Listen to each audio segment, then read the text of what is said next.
This is ASMR News. Drift off, wake up, or simply relax with the week's biggest headlines.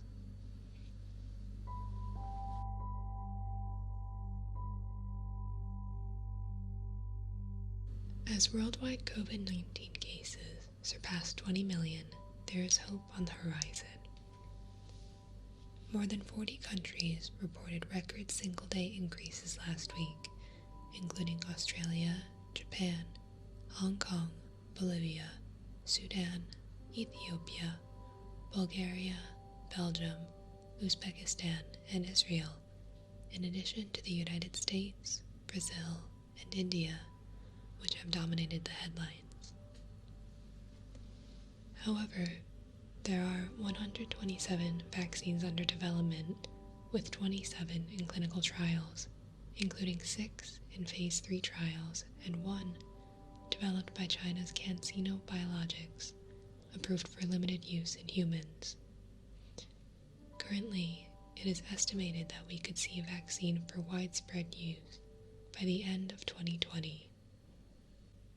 In the meantime, World Health Organization Director General Tedros Adhanom Ghebreyesus said, "We're asking everyone to treat the decisions about where they go, what they do, and who they meet with as life and death decisions, because they are."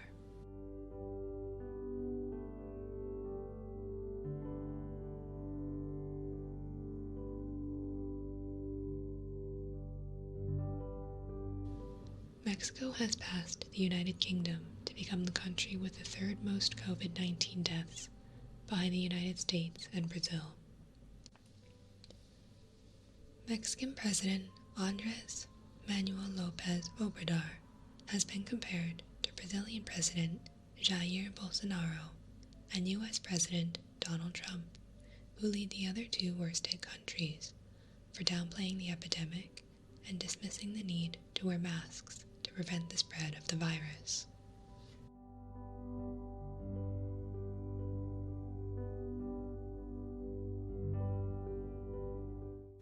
Citing the need to limit attendance due to COVID-19 concerns, the U.S. Republican National Committee has closed the party's presidential nominating convention to the press.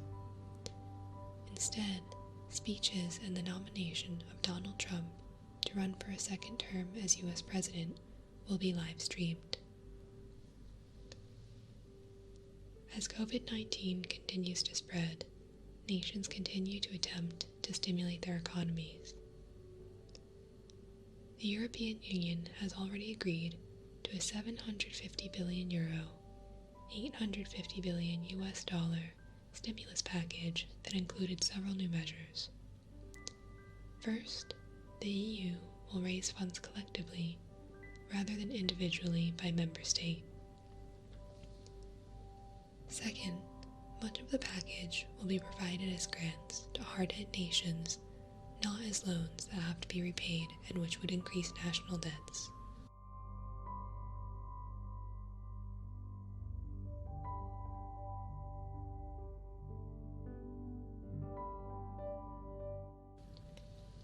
On Friday, Europe announced its economies had contracted by 12.1% in the second quarter as compared to the first quarter of 2020.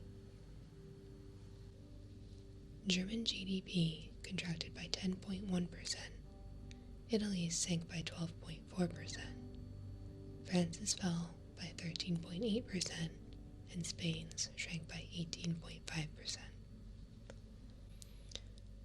The European Central Bank forecast in June a drop of 8.7% in GDP for the euro area in 2020. The central bank expects activity to rebound significantly in the third quarter compared to the first 6 months of the year.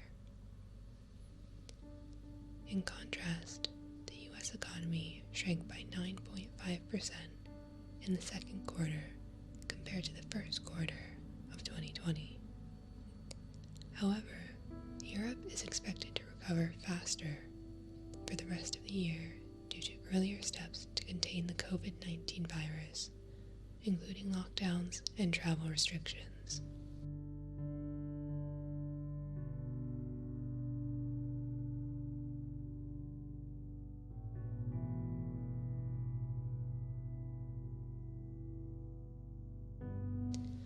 In the US, Democrats and Republicans are wrangling over a second stimulus package. Senate Republicans announced a $1 trillion €860 billion plan to extend benefits that expired at the end of July. The Republican plan is likely to include a second $1,200 stimulus check to individuals who qualify, as well as unemployment benefits that encourage individuals to return to work. There are still disagreements with the Trump administration, as well as House Democrats in the U.S. House of Representatives, who passed a $3 trillion, €2.6 trillion package 2 months ago. Democrats have been pushing an unemployment benefit without restrictions, as well as other benefits like aid for state and local governments, food stamp increases, and assistance to renters and homeowners.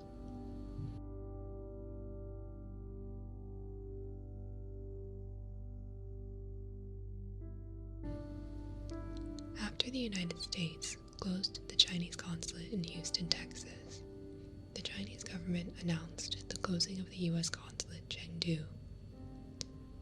The announcements are the latest in a series of incidents signaling a rise in tensions between the two countries. The U.S. has repeatedly blamed the Chinese government for its alleged role in the spread of COVID-19, made repeated accusations of espionage, including a claim that the Chinese consulate in Houston had crossed the line of acceptable espionage activities. It is generally acknowledged that consulates of any country engage in local information gathering.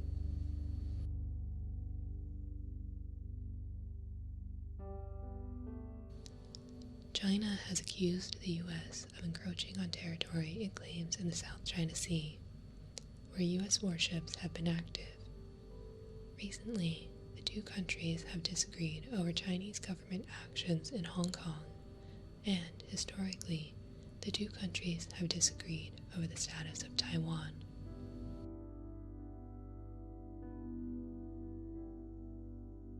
A Singaporean man has pleaded guilty in the U.S. to working as an agent of China, the latest incident in a growing standoff between Washington and Beijing. Jun Wei-Yo was charged with using his political consultancy in America as a front to collect information for Chinese intelligence, say U.S. officials. Separately, the U.S. said a Chinese researcher accused of hiding her ties to China's military was detained.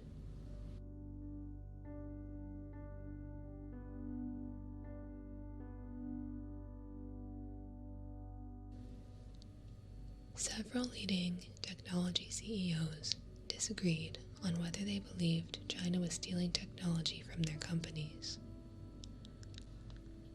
Apple CEO Tim Cook said, "I don't know of specific cases where we have been stolen from by the government." In contrast, Facebook CEO Mark Zuckerberg said, "I think it's well documented that the Chinese government steals technology from American companies." The CEOs were questioned by the U.S. Congress as it attempts to determine what legislation might be required to protect U.S. technology.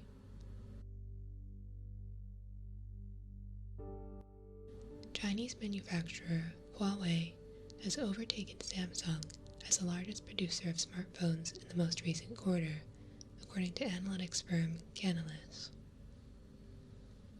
The surge in Huawei smartphone sales is attributed to China coming out of the COVID-19 lockdown earlier than other countries and is due to a large increase in sales in China.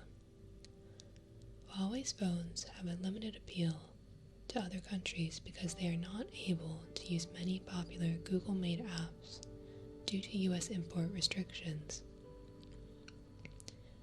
In related news, President Trump said he is considering banning the Chinese TikTok app in the US over concerns the app is being used by the Chinese government to spy on users. TikTok is a social media app that allows users to share videos. ByteDance, the Chinese owner of TikTok, is racing to save the video sharing app's US operations by making a last-ditch plea to the Trump administration to allow it to sell the unit to Microsoft.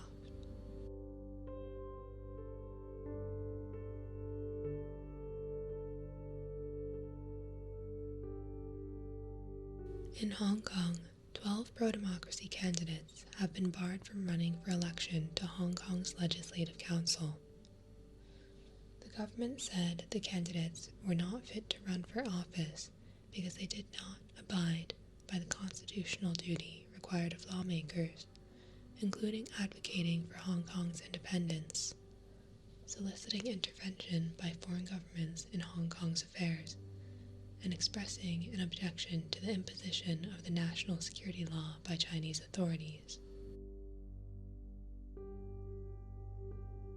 Meanwhile, Hong Kong is bracing for a resurgence of COVID-19. Chief Executive Carrie Lam has imposed strict new measures, including mandatory wearing of masks and social distancing.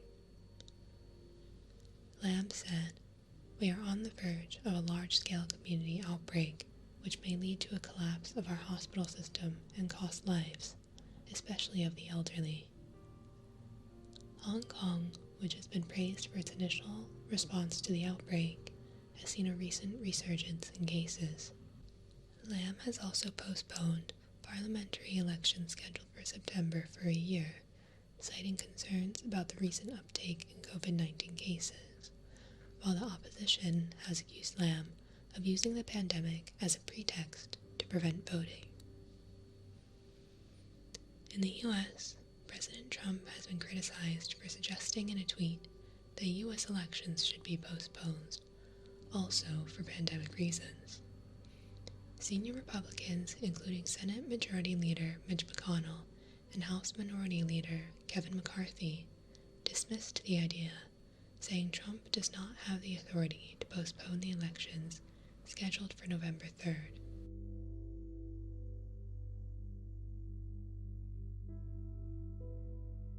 Saudi Arabia has dramatically limited participation in the annual Hajj in an attempt to stem the spread of COVID-19, including barring pilgrims from entering the country.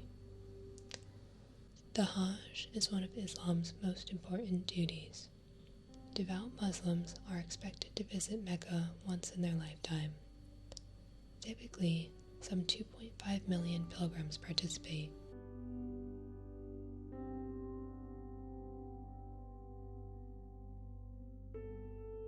Seasonal flu infections have seen a decline in a number of countries due in large part to COVID-19 social distancing measures. Early reports from China, South Korea, and Canada of diseases including mumps, measles, and some sexually transmitted diseases have declined significantly, though influenza cases have seen the sharpest drop-off.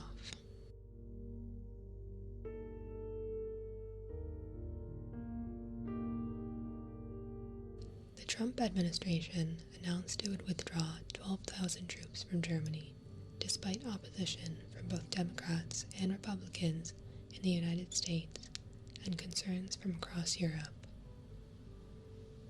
The U.S. has maintained a military presence in Europe since the end of World War II and currently has over 300,000 troops stationed there, with the majority of which are based in Germany. U.S. President Trump has complained that Germany does not spend enough on defense.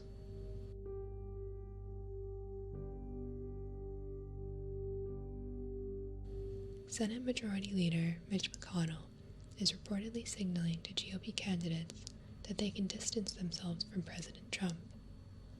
CNN first reported the news, which has been picked up by other news organizations. Unnamed senior Republican officials told CNN McConnell has made this clear to vulnerable candidates as Trump stirs controversy with his response to the coronavirus pandemic and handling of racial issues following the death of George Floyd. These vulnerable senators can't afford to explicitly repudiate Trump, one senior Republican on Capitol Hill told CNN. They just need to show they are independent on issues important in their states.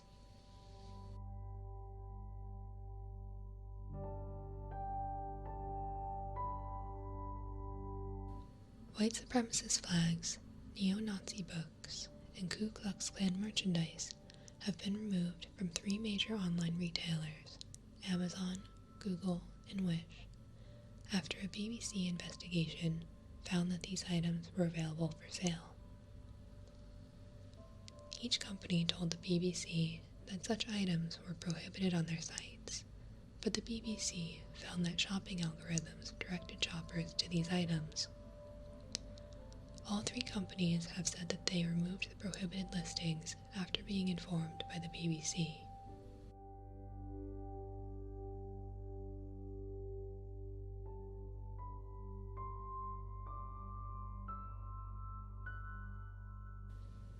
Three people have been charged with hacking the Twitter accounts of a number of well-known Americans, including Joe Biden, Barack Obama, and Elon Musk.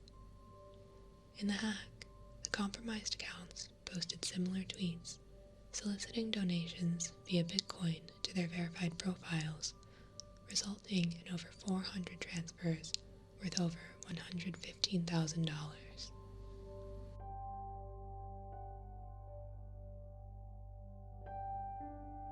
5 suspects were arrested in Australia after a plane laden with cocaine crashed after takeoff from a remote airstrip in Papua New Guinea. The twin-engine aircraft was carrying 500 kilos, 1,100 pounds of cocaine, and authorities speculate it was too heavy to remain airborne.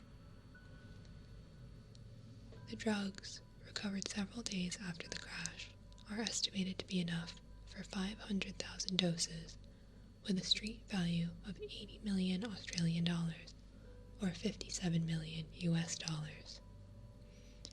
If convicted, the suspects face a sentence of life in prison.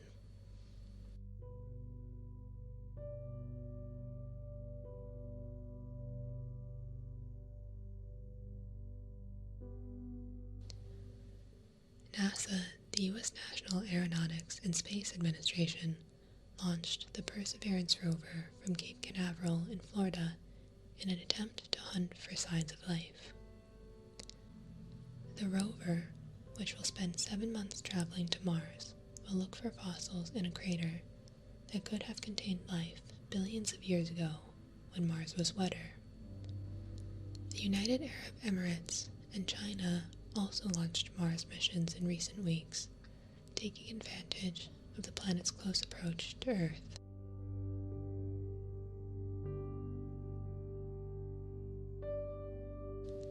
Astronauts Robert Behnken and Douglas Hurley landed safely in the Gulf of Mexico after a 19-hour journey from the International Space Station. The astronauts were launched to the ISS in May on the SpaceX Falcon 9 reusable launch vehicle. They splashed down in the Gulf of Mexico, whose waters were calm despite a hurricane off the Atlantic coast of Florida. The successful return marks the final test of SpaceX's ability to provision the International Space Station and enables the United States to once again put astronauts in orbit and return them safely. Since the final space shuttle mission in 2011, the U.S. has relied on Russia to launch its astronauts into space. The United Arab Emirates announced it has started the first nuclear power plant in the Arab world. Originally scheduled to be in operations in 2017, the plant has been plagued by safety issues. The UAE, which has also been investing in solar energy, wants the plant to provide up to 25% of its energy needs,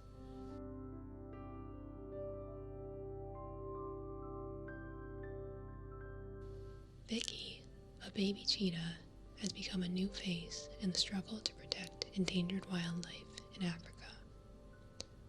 Vicky, stolen from her mother when she was only weeks old, was one of hundreds of animals rescued from traffickers in Somaliland.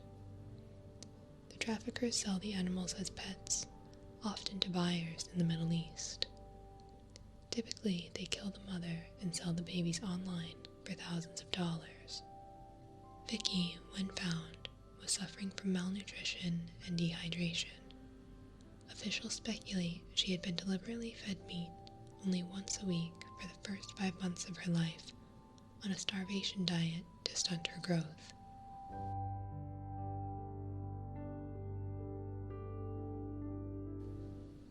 The killer of one of Uganda's best-known mountain gorillas, Rafiki, has been jailed for 11 years. The gorilla went missing on June 1st, and his body was discovered by a search party the following day. The man pleaded guilty, claiming he did so in self-defense, after initially denying that he had killed a gorilla. Mountain gorillas are endangered, with just over 1,000 in existence.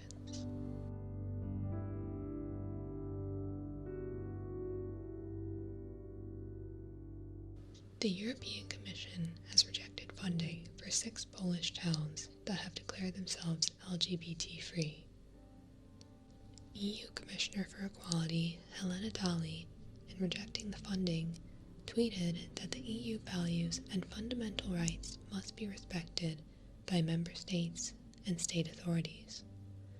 The towns, which were unnamed, recently passed resolutions declaring themselves unwelcoming towards lesbian, gay, bisexual, and transgender people.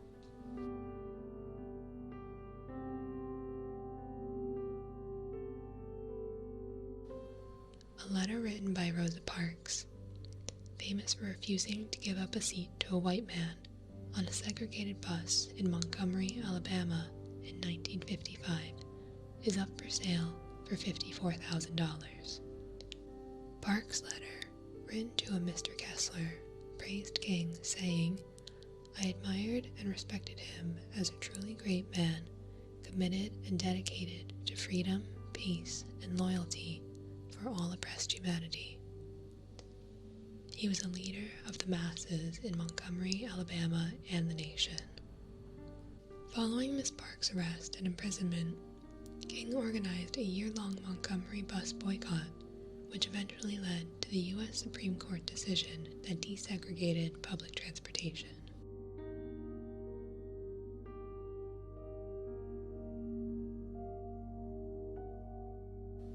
19 socially distanced Iranian musicians in Tehran were joined remotely by 7 American opera singers to perform a rendition of German-British composer George Friedrich Handel's Circe, an operatic series based on the story of Xerxes, the First of Persia. A video of the performance, produced with help from the North American Iranian Friendship Association, was released this week with the intent to spread joy and promote unity at a time when the two countries with strained relations are reeling from the coronavirus pandemic.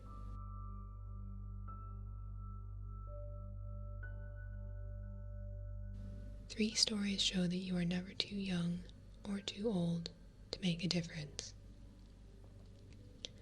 First, Kamar Gul, 15, who says she gunned down 2 Taliban fighters with her father's AK-47 weapon to avenge his death, is becoming a folk hero to some in Afghanistan.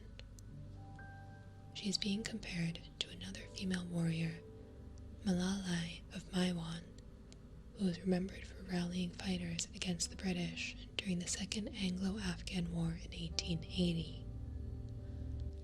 However, despite her rising fame in war-torn Afghanistan, news organizations have been unable to independently verify her account of the event because it occurred in a remote province where access to foreigners is difficult.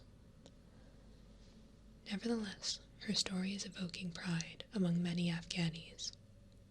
Said one, Gul's act reminds the entire world that Afghan women still have courage to resist against violence.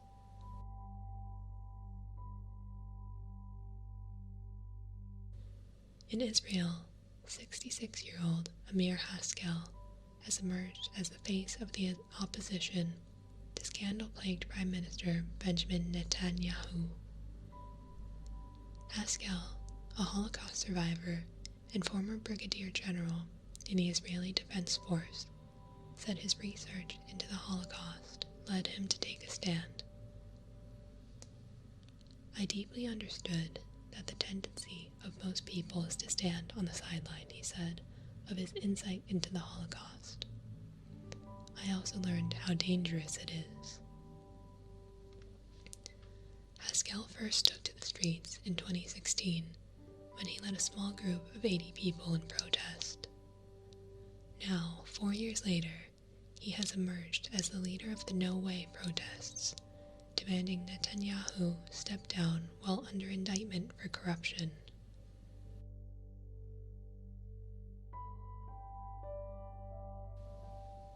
"84-year-old actress Glenda Jackson won a BAFTA award for her performance in the British television drama Elizabeth is Missing. The show is based on the novel by Emma Healy, which tells the story of Maud, who, despite suffering from dementia, searches for her friend. The British Academy of Film and Television Arts is roughly equivalent to a combination of the US Oscar and Emmy Awards. Jackson had previously won a film BAFTA and 2 Oscars. Jackson said she is often stopped on the streets by people thanking her for bringing the challenges of dementia to light.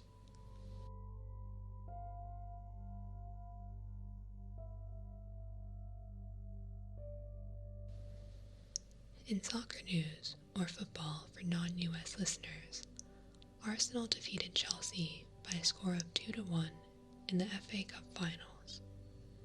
Christian Pulisic became the first American to score in an FA Cup final with a goal at the 5-minute mark. Arsenal evened the score on a penalty kick by Pierre-Emerick Aubameyang at 29 minutes. Unfortunately, Pulisic, who had been looking dangerous for Chelsea throughout the early game, had to leave the game just after the half with a hamstring injury. Aubameyang scored again at 67 minutes to seal the win.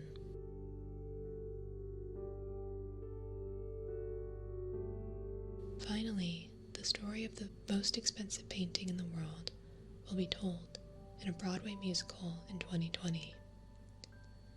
Salvator Mundi, meaning Savior of the World in Latin, will chronicle the history of the painting by Leonardo da Vinci. The painting was commissioned by French King Louis XII around the year 1500. It was damaged, then painted over, and for centuries was believed to be the work of a lesser artist. It was sold at an auction in 2005 for $10,000, and then infrared technology indicated that it was, indeed, painted by Da Vinci. After being exhibited in the National Gallery in London for a number of years, it was sold at an auction in 2017 for $450 million and has not been seen publicly since. The story poses the questions, what is art, and what gives something value?